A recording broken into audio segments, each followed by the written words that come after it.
Hello, hello, hello! Hey everyone! Today I'll be teaching you how to make these delicious brown butter Belgian waffles. They are so good. I mean really good.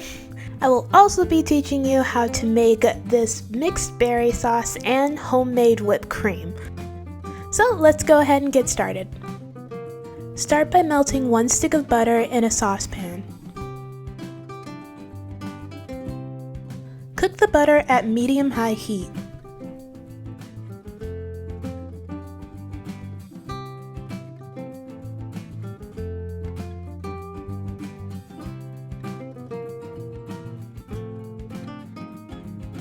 After a while, the butter should create a foam and it should become brown. It'll also smell really good. When this happens, take it off the heat. Now strain your brown butter. This is to avoid getting those darker brown bits into your brown butter. Brown butter seriously smells so good. I wish someone would turn it into a candle. I would buy so many of those. Now put your brown butter to the side. In a large bowl, sift 1 3/4 cup of all-purpose flour, 1 teaspoon of baking soda, 1 1/2 teaspoon of baking powder, and 1/2 teaspoon of salt.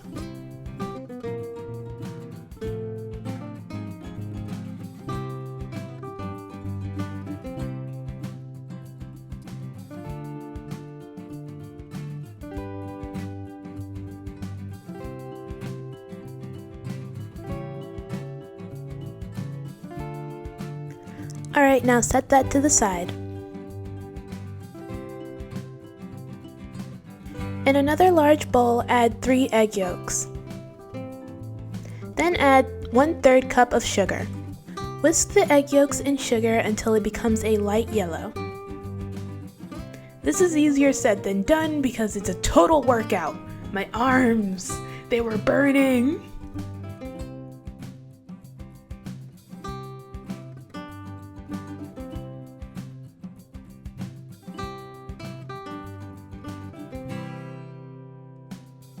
Alright, so once it turns into a light yellow, it should be all creamy and fluffy and nice. This is when you add your brown butter.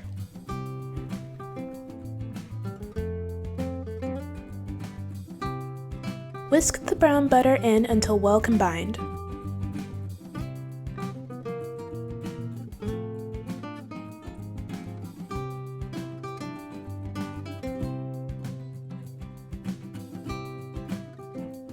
Then add 1 3/4 cup of buttermilk.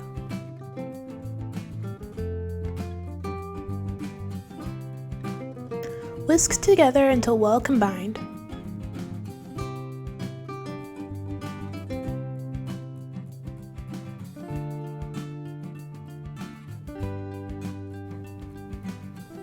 After that, add 1 teaspoon of vanilla bean paste. Or you could just add 1 teaspoon of vanilla extract.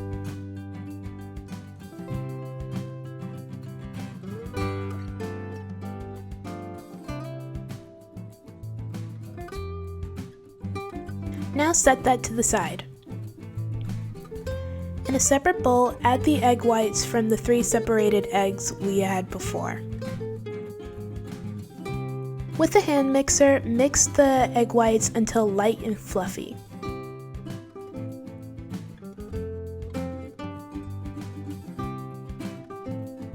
The egg whites should form stiff peaks.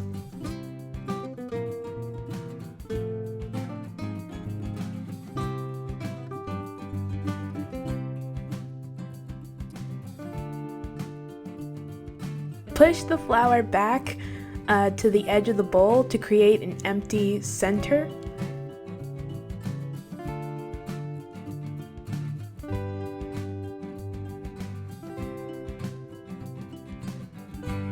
The empty space is where you're going to pour your wet ingredients.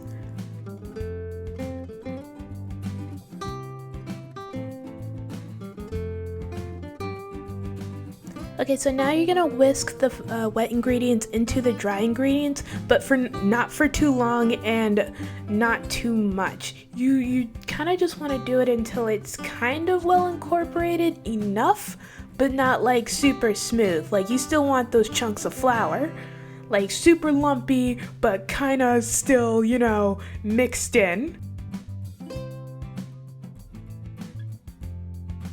Alright, so this is what you're looking for. Still really lumpy and not quite mixed in, but still sort of well incorporated. Now we're gonna fold in our egg whites. So you're just gonna wanna add a little bit at a time as you're folding in the egg whites, not all at once.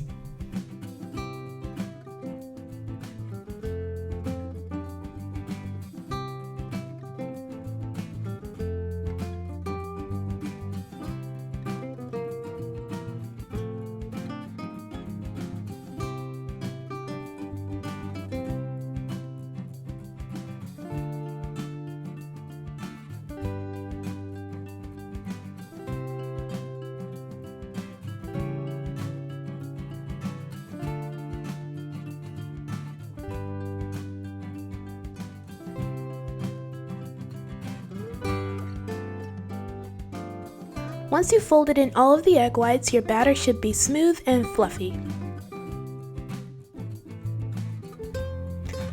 Once your waffle iron is all heated up, you're going to want to add some melted butter to the bottom and top of the waffle iron. Oh, I almost forgot. Okay, put a lot of, but not too much because you don't want to make your waffles soggy, but like enough. Coat the bottom of the waffle iron with melted butter. So, you know, because like if it sticks to the pan, it's all over. It took me so many attempts to realize that you should really coat the bottom of the waffle iron with butter. I'm just like telling you this now because I have struggled with making waffles because of this. I am trying to save you a lot of pain and grief. So just to reiterate, coat the bottom enough that it covers the iron, but not so much that it makes the waffle soggy. Add 1 cup of your waffle batter into the waffle iron. I like to spread the batter around to cover the entire waffle iron before cooking it.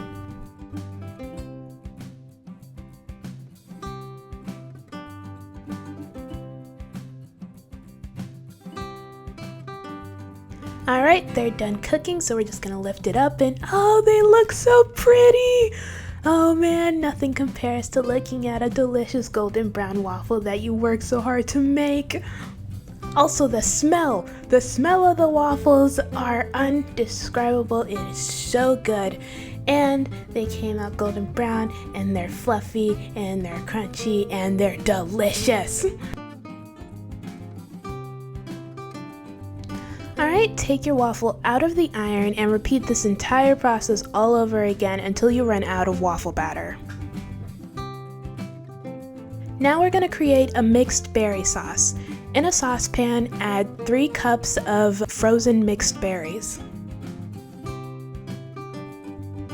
Then add 2 cups of frozen sliced strawberries,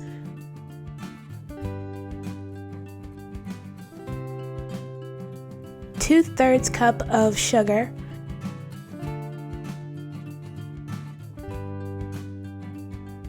and 1 tablespoon of lemon juice. Later on, I also added 1/4 teaspoon of salt. Mix together a bit, and yes, again, I'm using my wooden grandma spoon.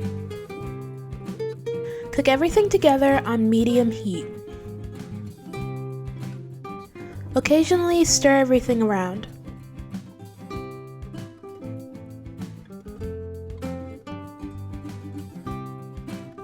Bring the sauce to a boil. After that, pour the sauce into a blender and then blend it until everything is smooth. Pour the sauce back into the saucepan.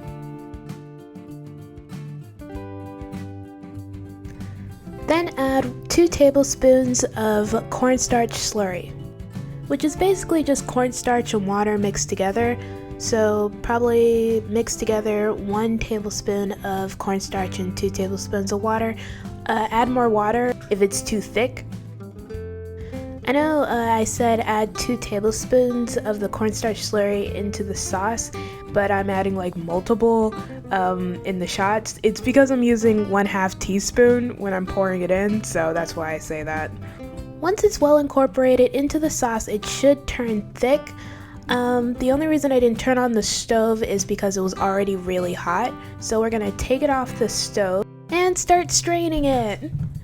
You don't have to strain the sauce. I just don't like all the seeds in little bits in it. I like the sauce to be really smooth, so I strain out all the little seeds and any extra bits.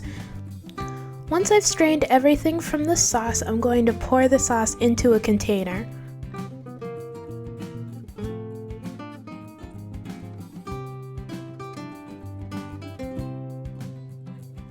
Alright, so now just place the sauce into the fridge to cool. Alright, so this is the last thing we're going to make. It's the whipped cream. So I have placed the bowl and the hand mixer whisk attachments into the freezer before I started cooking, so it's nice and cold. And I poured, I don't know how much I poured, I just poured the rest of the heavy whipping cream that we had into the bowl, so probably like 2 cups of heavy whipping cream. And I just started mixing them together with the hand mixer. Then I gradually added in 1/2 cup of powdered sugar into the heavy whipping cream.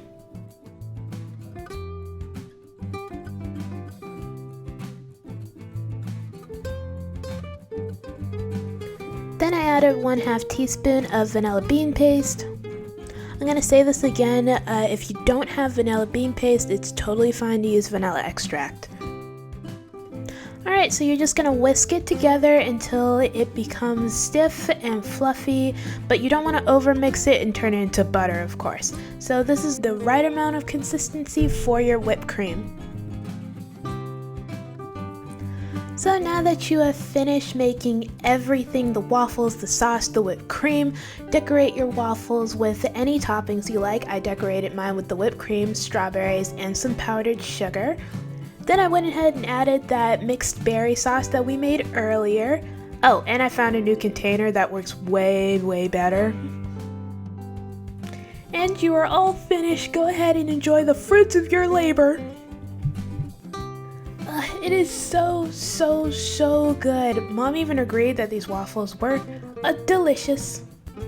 The mixed berry sauce went really well with the strawberries and the whipped cream and the waffles. Everything was just so good. The combination was great. And the best part is you can totally freeze the leftovers. Just pop them in the toaster like an Eggo and they'll be totally fine and still just as delicious. I believe I've said delicious about 20 times by now, so I'm just gonna go ahead and end the video. Thank you so much for watching the video. I really appreciate it.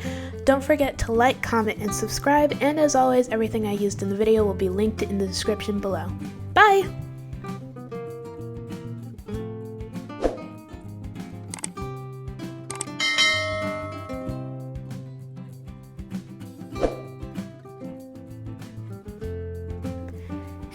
So recently I got a package. When Mom was picking up her packages from her P.O. box, one of them had my name on it, which was a huge shock to the both of us.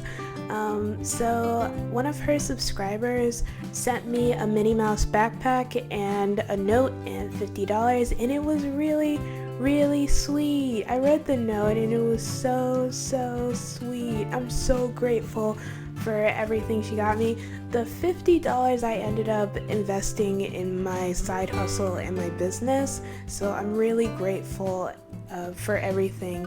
Thank you so much, Hillary. I don't even know how to express how thankful I am for all the everything you sent me.